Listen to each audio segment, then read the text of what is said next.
ஓம் சக்தி ஓம் சக்தி ஓம் சக்தி ஓம் ஆதிசக்தி மகாசக்தி பராசக்தி ஓம் ஓம் சக்தி ஓம் சக்தி ஓம் சக்தி ஓம் ஆதிசக்தி மகாசக்தி பராசக்தி ஓம்.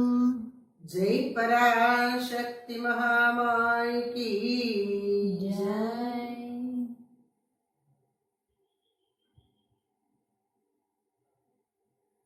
பிரபன்ன பாரிஜாதாயே ஸ்தோத்ரவேத்ர ஏகபாணயே ஞான முத்ராய கிருஷ்ணாய கீதாமிருத துஹே நமக.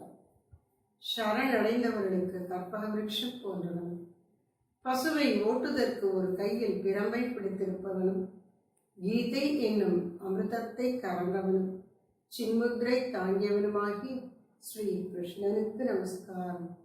ஜனனீம் சாரதாம் தேவீம் ராமகிருஷ்ணம் ஜெகத்குரு பாதபத்மே தயோஸ்ருத்வா பிரணமாமி முகு முகு.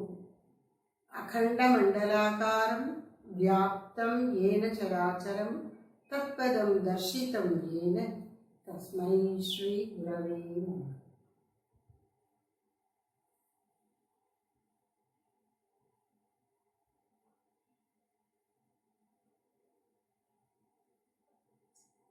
அனைவருக்கும் வணக்கம். அன்னையருளால் அம்பிகையின் 1000 திரு நாமங்களிலே கருத்துக்கு ஒப்ப 9 பகுதிகளாக பிரித்து கொண்டு அவற்றிலே 3ஆம் பகுதியாகிய அம்பிகையின் விபூதிகள் என்பது பற்றி பார்த்து வருகின்றோம். அதனுள் பல உள்தலைப்புகள். அதிலே மாயாமயி அம்பிகை என்ற முதல் தலைப்பை எடுத்துக்கொண்டு ஆராய துவங்கியிருக்கின்றோம். அதனுள்ளும் பல உட்தலைப்புகள்.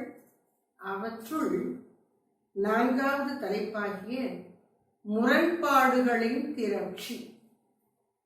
அம்பிகை எப்படி திகழ்கின்றாள்?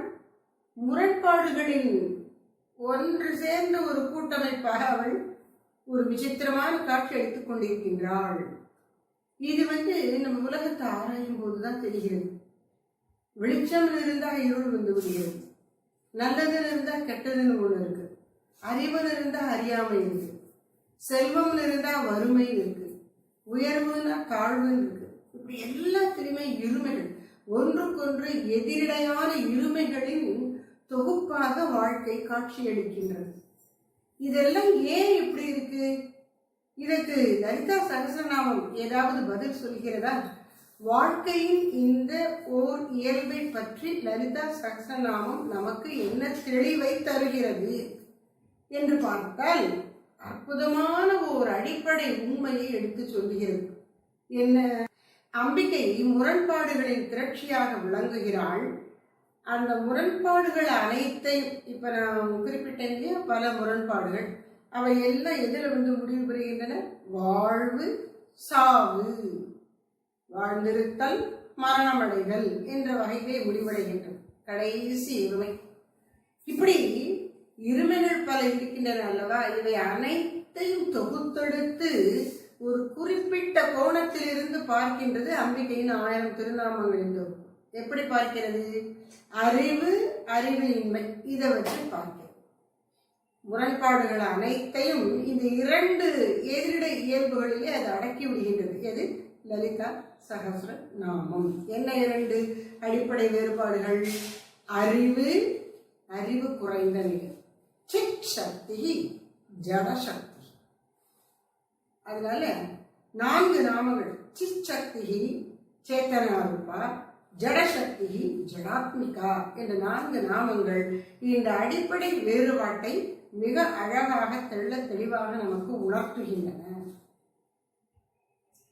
இதே அடிப்படை வேறுபாட்டை இன்னொரு நாமத்திலிருந்து வித்யா அவித்யா ஸ்வரூபிணி என்கின்ற நாமம் விளக்குகின்றது. அடுத்ததாக இறுதியாக இந்த தலைப்பிலே நாம் பார்க்க இருப்பது அமதிஹி மேதா. அமதிஹி மேதா. அமதி என்றால் என்ன? மேதா எல்லாருக்கும் ஓரளவு தெரியும், மேதான்னு தெரியாது. மேதை அப்படின்னு தமிழ்ல புரிந்து விட இருக்கும். மேதா சக்தி அப்படின்னா கொஞ்சம் புரியுங்க இருக்கும். அமதி மேதா, இந்த ரெண்டுல என்ன கருத்துக்கள் நமக்கு வைக்கப்பட்டிருக்கின்றன என்பது ஆராயணும்.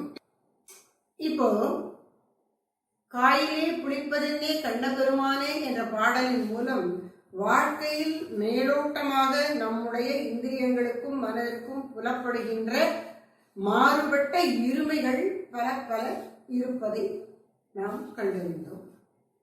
அறிவு அச்சம் காக்கும் கருவி என்பதன் அடிப்படையிலே உயிர்கள் அனைத்தையும் பொருட்கள் அனைத்தையும் தொகுத்தெடுத்து ஆராய்ந்து பார்க்கையிலே அறிவின் குறைந்த நிலை, இதுதான் அடிப்படை வேறுபாடு என்பதை பார்த்தோம்.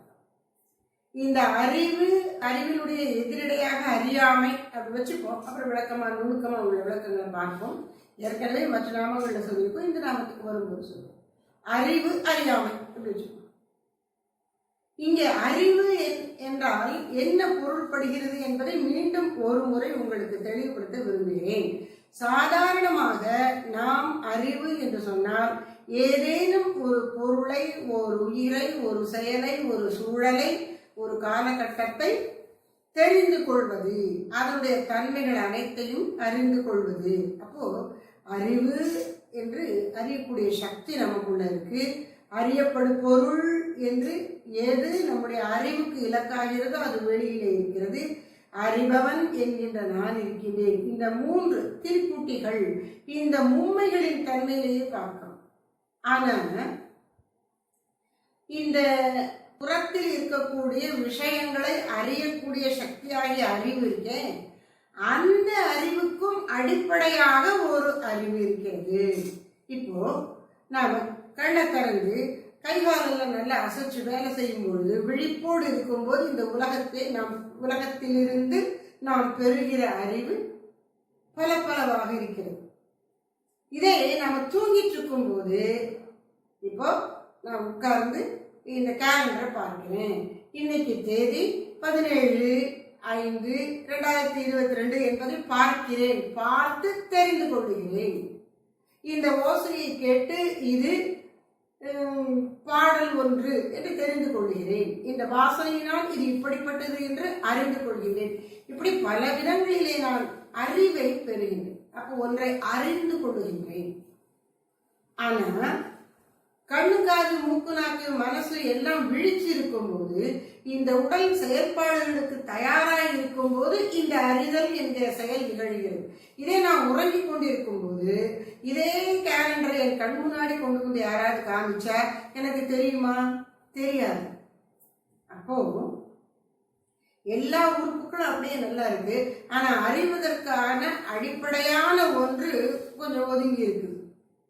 அந்த அறியும் சக்தியாகிய அறிவுக்கும் அடிப்படையான உணர்வு அல்லது பிரஜை அல்லது சித் அல்லது சைத்தன்யம் ஒடுங்கி இருக்கின்றது ஆழ்ந்த கனவற்ற உறக்கத்தில். அப்ப எனக்கு என்ன நடந்தாலும் தெரியறதில்லை.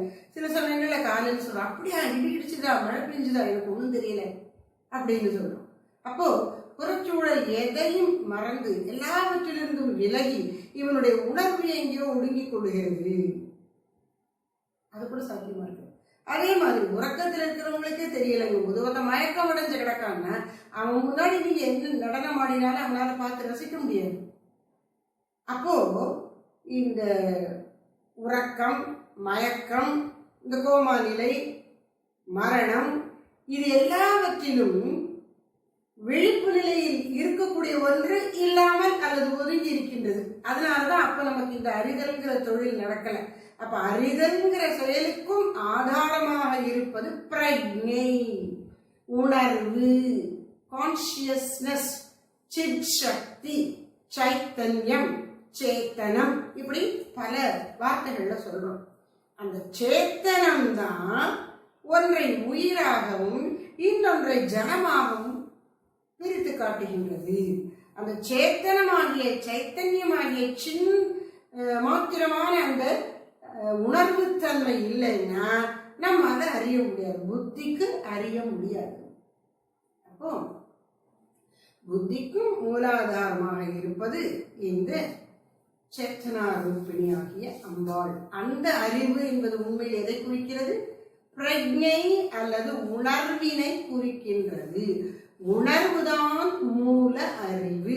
அந்த உணர்விலிருந்துதான் இந்திரியங்கள் மூலமும் மனதின் மூலமும் உலகை புற உலகையும் மனதில் நிகழ்வனவற்றையும் அறியக்கூடிய சக்தி நமக்கு உண்டாகின்றது.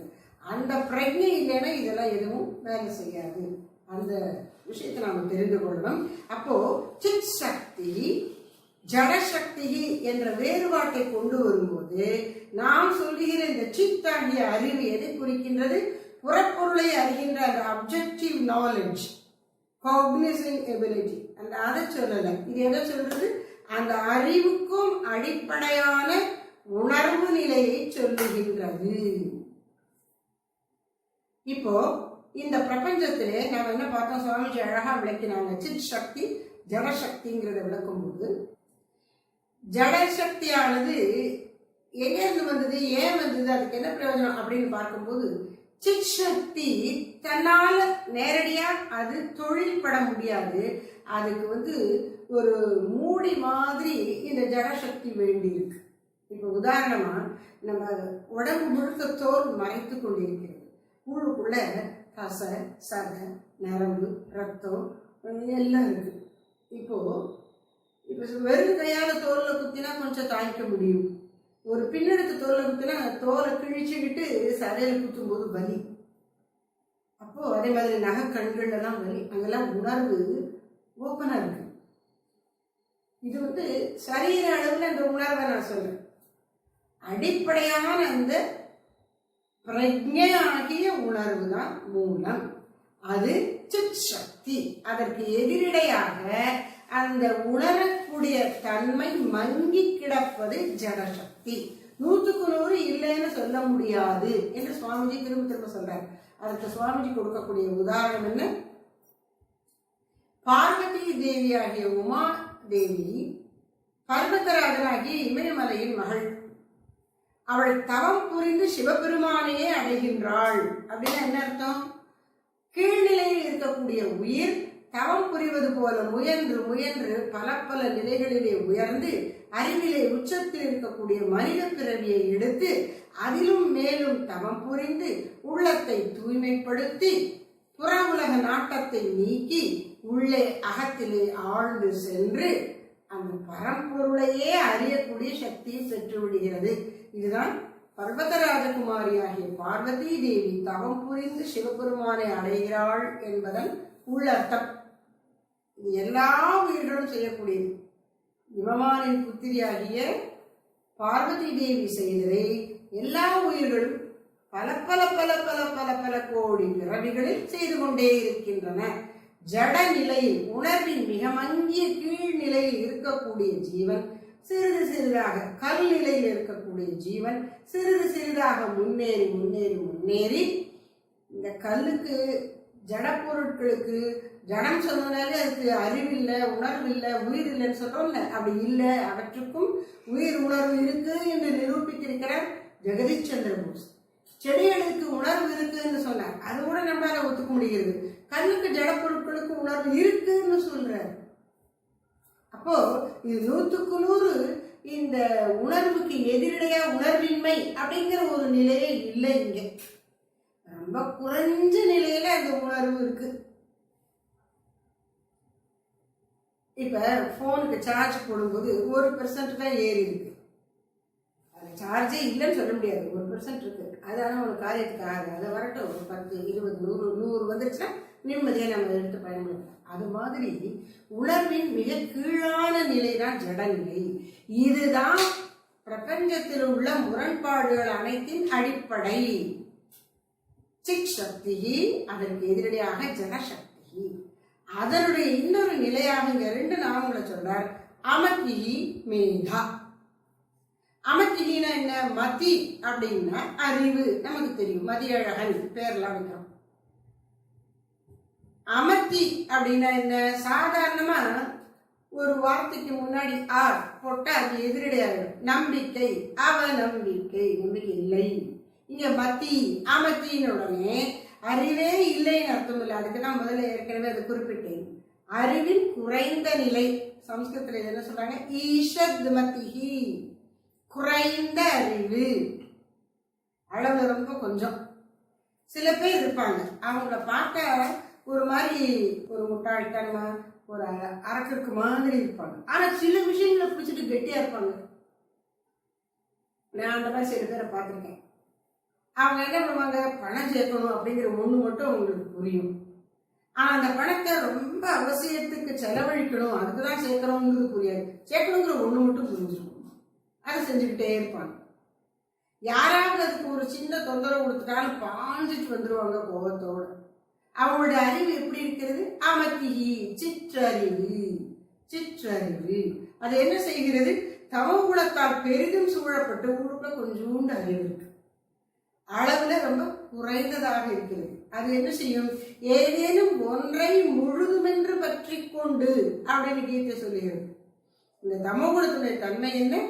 ஒரு விசாலமான அறிவு இல்லை, பார்வை இல்லை, ஏதோ ஒன்றை பிடிச்சுக்கிட்டு இதுதான் எல்லாம் அப்படின்னு இருக்கும். அந்த இடத்துல அறிவே அறியாம போயிடுற மாதிரி இருக்கும். அறிவு இல்லைன்னு சொல்ல முடியாது. எரும மாடு அப்படின்னு யாராவது திட்டினா ரொம்ப கோபம் வந்துடும். எருமங்கிறது என்ன? அறிவுல ரொம்ப குறைஞ்ச ஒரு பிராணி, உணர்ச்சியே இல்லாத ஜடமயமான ஒரு பிராணியா நம்ம நினைக்கிறோம். அதுக்கு வேண்டிய அறிவு அதுக்கு இருக்கு. பாவம், மனுஷனை எருமையோட ஒப்பிடும்போது தான் அது ரொம்ப மட்டமா நமக்கு தெரியுது. அதனுடைய வாழ்க்கை அது நடத்திக் கொள்கிறது. விலங்குகள் எல்லாத்தையும் எடுத்துக்கொள்ளுங்களேன், அதுகளுக்கு விதவிதமான திறமைகள் அவையவையுடைய வாழ்க்கைக்கு ஏற்ப இருக்குது. நாம நினைக்கிறோம் நாய் மோப்பசக்தி மிக்கது, தன்னுடைய எஜமான மாறு வேஷத்துல வந்துட்டா கூட அது கண்டுபிடிச்சிடும், ஏன்னா மோப்பசக்தியை கொண்டுதான் அது ஆட்களை தெரிந்து கொள்கிறது அப்படிலாம் சொல்லணும். இப்போ பசு மாடு இருக்குல்ல, அது ஒரு நாட்டு பசு, அதுக்கு நாயை விட பல மடங்கு அதிகமான மோப்பசக்தி உண்டா. தான் இருக்கக்கூடிய இடத்திலிருந்து 500 மீட்டர்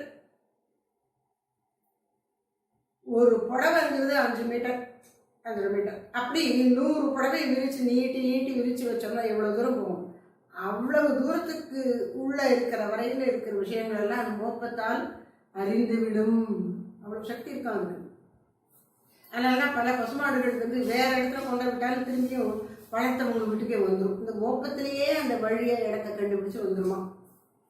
இப்போ அப்ப இந்த சிற்றுயிர்களுக்கெல்லாம் எப்படிப்பட்ட அறிவு கொடுக்கப்பட்டிருக்கு? இந்திரியங்களை சார்ந்திருக்கின்ற வகையிலே உள்ளுணர்வோடு கூடிய அறிவு. எல்லா உயிர்களுக்கும் தாய்மை உணர்ச்சிங்கிற உணர்வு இருக்கு. அது போக அந்தந்த உயிருக்கு அதனதன் சிறப்பு உறுப்புகளை வச்சு இந்த உலகை புரிந்து கொள்ளுகிற அறிவு கொடுக்கப்பட்டிருக்கு. அதுதான் சொன்னேன், பசுவுக்கு மோக சக்தி நிறைய இருக்கு. அது அதனுடைய உண்ணுகிற உணவுல இந்த செடி கொடிகள்ல எது நல்லது, எதை சாப்பிடலாம், எது சாப்பிடக்கூடாதுன்னு தெரிஞ்சு வேண்டிய சாப்பிடும், வேண்டாதது ஒதுக்கணும். நீங்க எத்தனை வற்புறுத்தினாலும் அதை சாப்பிட வைக்க முடியாது. அது நல்லா இல்லைன்னு நினைச்சிருச்சுன்னா அதனுடைய மோக சக்தியானது தெரிந்து கொண்டு விடுகின்றது. அப்படியெல்லாம் ஒவ்வொரு உயிருக்கும் அறிவை வெவ்வேறு நிலையில வைத்திருக்கிறார் பகவான். அப்போ உயிர்கள் எப்படி இருக்கின்றன?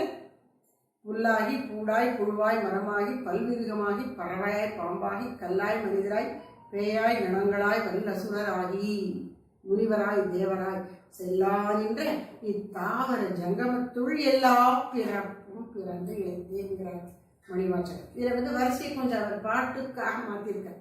கல்லுல இருந்து நம்ம ஆரம்பிக்கணும். புல்லுல ஆரம்பிச்சப்ப கல்லுதான்.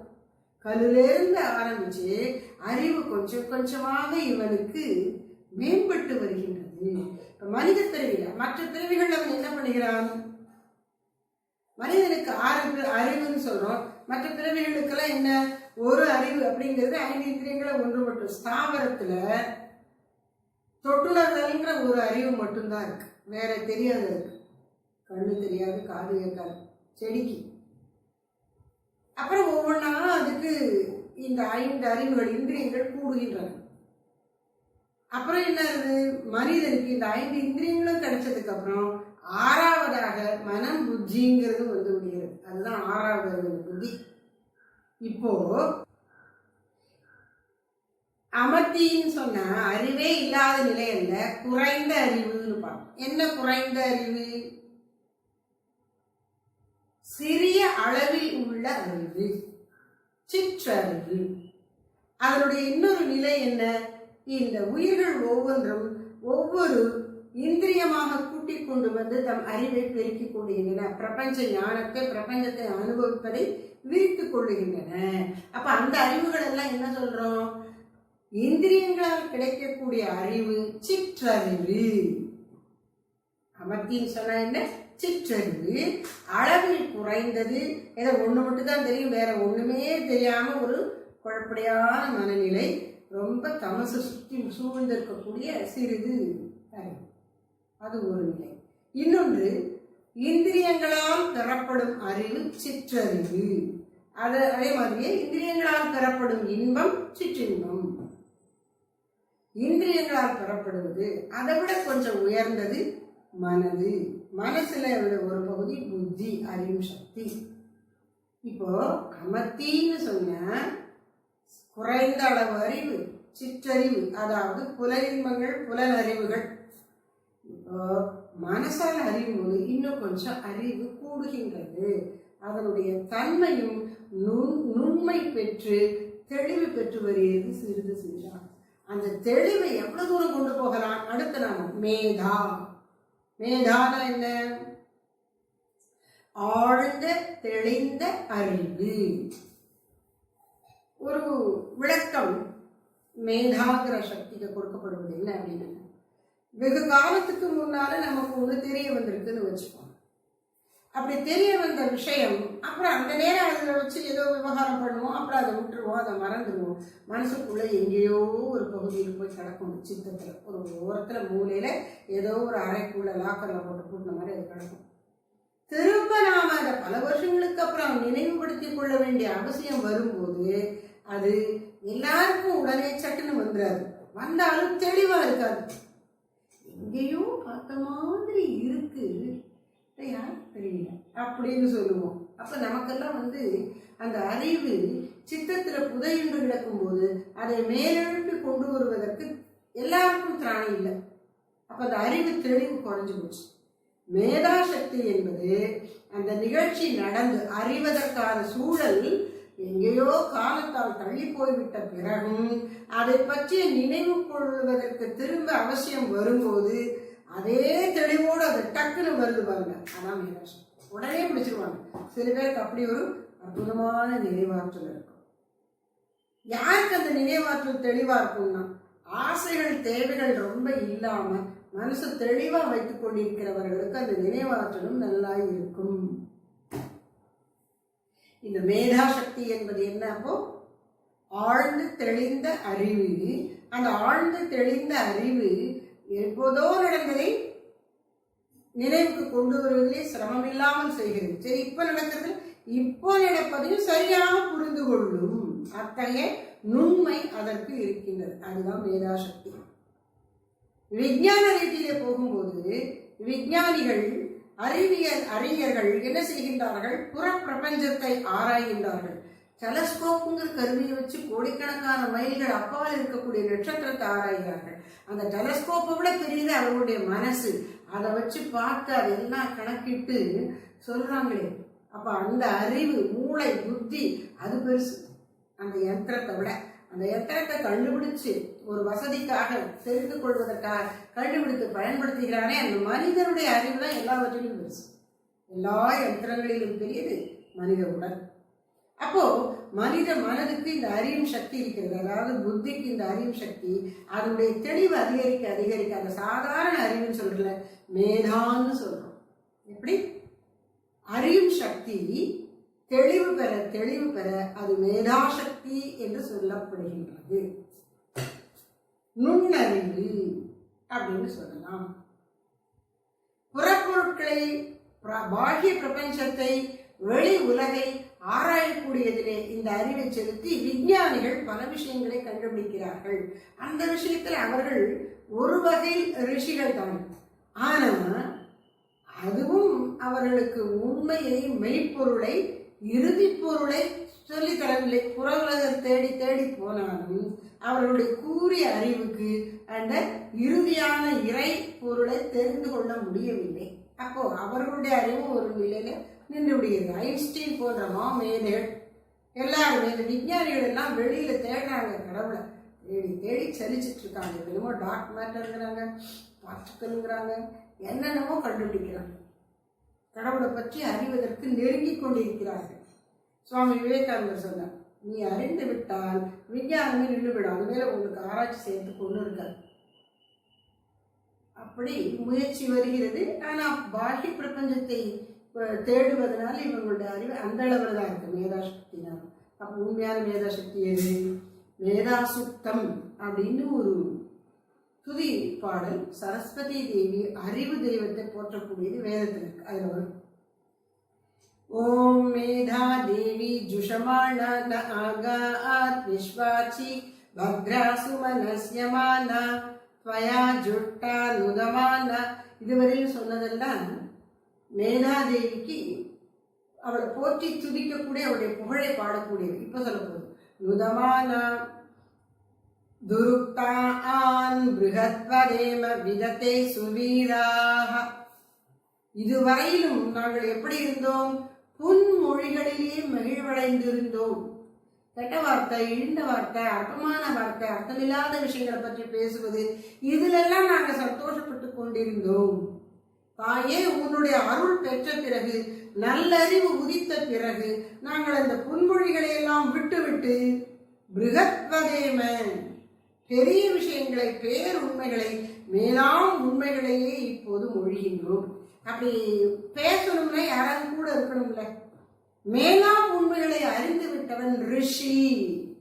ரிஷிங்கிறவன் என்ன? மந்திர திருஷ்டா, மந்திரத்தை தரிசிப்பவன். மந்திரம்னா இப்ப காயத்ரி மந்திரத்தை தரிசித்தவர் விஸ்வாமித்ரா. அப்ப ஏதோ ஒரு எழுத்து மூலமா கொடுக்கணுங்கிறது மட்டும் இல்லை, அதுக்கும் மூலமான அறிவு அவர்களுக்கு எட்டுகின்றது.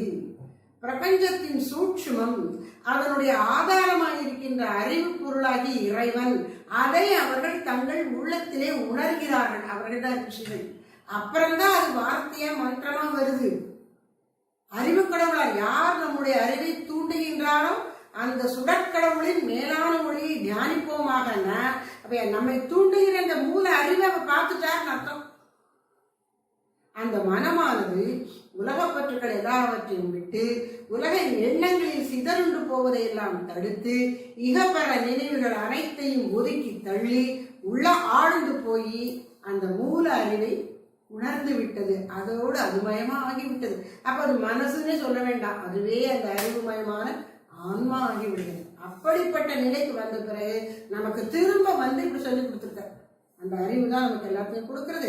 அந்த அறிவு தெய்வத்தை வணங்குங்கள், வாழ்க்கையில் உங்களுக்கு எல்லாம் கிடைக்கும்னு சொல்லி கொடுத்துட்டு போயிருக்க. அப்ப மந்திரத்தை அவர் தரிசிச்சான்னு சொன்ன அர்த்தம், மந்திரத்துக்கும் மூலமா இருக்கிற அறிவு பொருளாகி ஆண்டவரை தரிசித்து விட்டார் அர்த்தம். அவன் தான் ரிஷி. அப்போ விஞ்ஞானிகள் புற உலகை பார்க்கக்கூடிய ரிஷிகள், அவர்களுடைய அறிவு சாதாரண ஜனங்களின் அறிவை விட எவ்வளவோ உயர்ந்தது. ஆனால் அதுவும் இந்த மெய்ஞானிகளாகிய ரிஷிகளின் அறிவுக்கு முன்னால் அமதிகி, இவர்களுடைய அறிவு மேதா.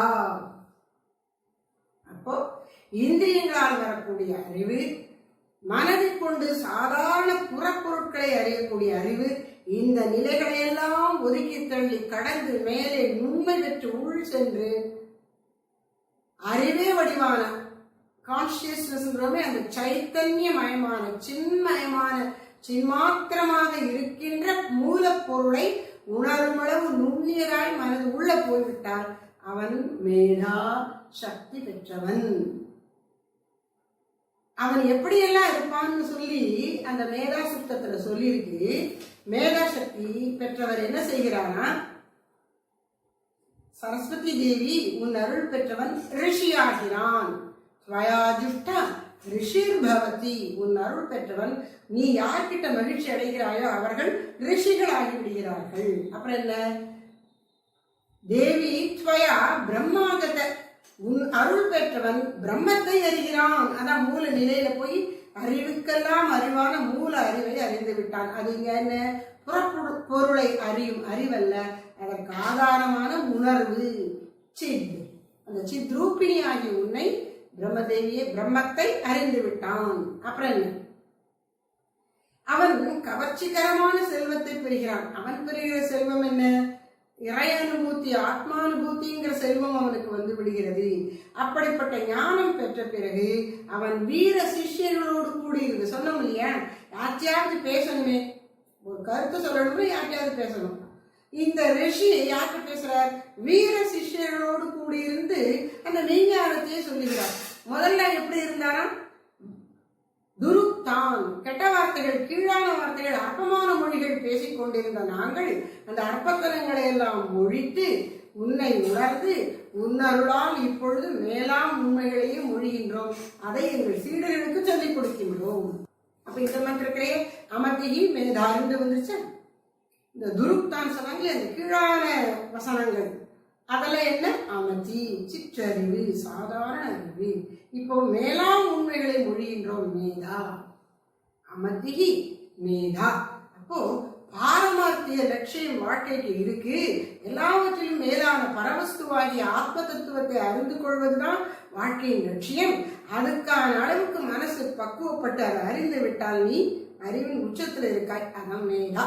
அப்ப அமதி நிலையிலிருந்து மேலா நிலைக்கு போவதுதான் வாழ்க்கையின் குறிக்கோள். ஒன்றுக்கொன்று எதிரிடை போல தெரிகின்ற இந்த இரண்டு விஷயங்களிலே நீ வாழ்க்கையை ஒன்றிலிருந்து துவங்கி கொண்டு சென்று மேலே உச்சத்துக்கு செல், அறிவின் உயர்வுக்கு செல். இதுதான் இந்த ரெண்டு நாமமும் சொல்லுகிறது. அப்ப அம்பாள் எப்படி இருக்கிறாள், சித் சக்தி சேத்தனா ரூபா, ஜட சக்தி ஜடாத்மிகா, அவித்யா அவித்யா ஸ்வரூபிணி, அமதிஹி மேதா. இப்படி அறிவு, அந்த அறிவின் நிலை மிக கீழான நிலை, மிக உயர்ந்த நிலை, இடைப்பட்ட மனித நிலை எல்லாம் இருக்கு. விலங்கு, மனிதன், தெய்வம் எல்லாம் இந்த அறிவினுடைய தாரதமியத்துல தான் இருக்கு. இதுதான் முரண்பாடுகளின் அடிப்படை என்று அம்பிகையின் 1000 திருநாமங்கள் மிக அழகாக எடுத்துரைக்கின்றன. அதனால் நாம என்ன செய்யணும்னா, இந்த கருத்துக்களை நன்றாக புரிந்து உள்வாங்கி கொண்டு திரும்ப திரும்ப சிந்தித்து பார்த்து இந்த நாமங்கள் எல்லாம் உணர்ந்து சொல்லணும். சிச்சக்தி சேதனா ரூபா, ஜடசக்தி ஜடாத்மிகா, காயத்ரி வியாயத்ரி சந்தியா திஜபிருந்த நிஷேவிதா, இப்படி போகும். இப்ப ஒரு மெக்கானிக்கல யந்திர கதியில் இதை சொல்லாம இதை உணர்ந்து சொல்லணும். இனிமே நீங்க லலிதா சஹஸ்ரநாமம் சொல்லும் போது சிச்சக்தி சேதனா ரூபா, ஒரு நிமிஷம் அப்படியே நிற்கணும். தாயே, அறிவை வடிவெடுத்தவளே, இந்த சாதாரண அறிவுக்கும் ஆதாரமான உணர்வு நிலையானவளே, உனக்கு வணக்கம்னு மனதுக்குள்ள ஒரு நிமிஷம் அமைதியாகி சொன்னா உங்க நாமம் உங்களுக்கு பலனளித்து விட்டது. அப்படி அறிவின் வெவ்வேறு நிலைகளாக இந்த பிரபஞ்சத்திலே விளையாடி கொண்டிருக்கின்றாள் அம்பிகை என்பதை ஸ்ரீ லலிதா சகஸ்ரநாமம் அழகுற நமக்கு எடுத்துரைக்கின்றது. அதன் வழியில் சென்று அறிவை மலர்த்தி மேதாநிலைக்கு சென்று நம்முடைய மூல அறிவை, நம்முடைய மூல நிலையை உணர்வோம். அதற்கு அந்த அறிவு தெய்வமே நம்முடைய உள்ளிருந்து நம்மை தூண்டி அந்த பெருநிலைக்கு, நம் இயல்பு நிலைக்கு அழைத்து செல்வதாகுக. जय पराशक्ति महामाई की जय।